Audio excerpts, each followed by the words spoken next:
Hi,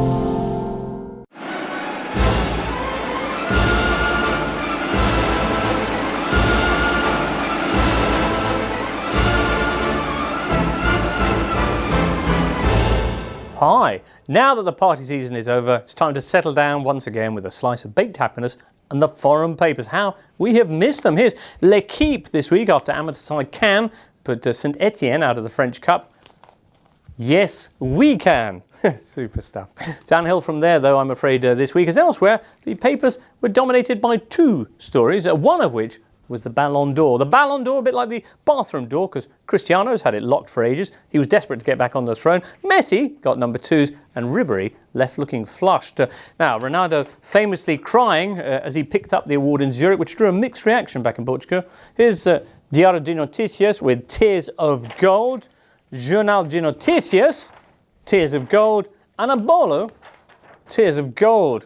Elsewhere, in Catalonia, they weren't happy with the decision. The best didn't win, grumbles Sport. In Madrid they were. Best did win, says AS, while Marca goes with a rather clever Loro, which means both the gold and he cried. While in France and Germany, they were, of course, very miffed about Franck Ribéry. Even August German journals like Die Welt making comments like, "It's all about the brand. Ribéry had a treble," says the paper. Ronaldo only had lots of gel and the Ballon d'Or, and yet he wins.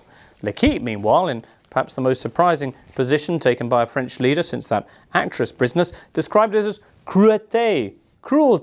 Ribéry's only fault was his great teamwork, says L'Équipe's editorial here. He's not individualistic enough to prevail in modern football, which worships superstar players only. Oh, not the only disappointment that for the French game from FIFA, with the world body also this week calling up precisely 0 French referees for the next World Cup. First time that's happened since 1974, and since even Howard Webb got invited, it does represent an almighty snub. L'Équipe asking here, are French refs really so rubbish? And the answer inside, oui.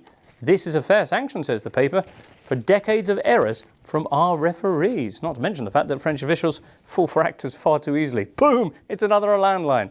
Anyway, let's move on then to the week's other big story, which comes from Milan. Last weekend, Milan, the Rossoneri, lost 4-3 at Phil Collins' tribute act Sassuolo, with all 4 Sassuolo goals coming from their Juventus-owned teenage striker Domenico Berardi, who's won in Emilia in a very real sense. Now, given that Sassuolo were in the bottom 3 of Serie A at the time, this was regarded as not a good thing by Milan, who responded by finally firing Massimiliano Allegri. Who would take his place?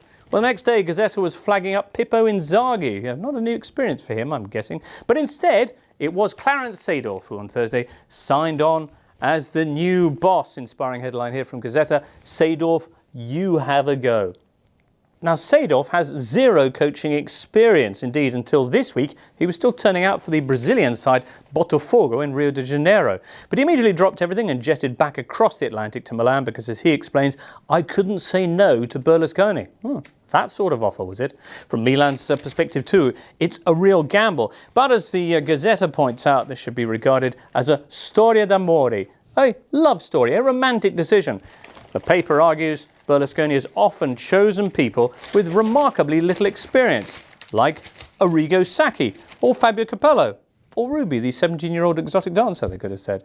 But since he's Silvio's choice, he will certainly be given, Clarence, all the time and the backup that he needs.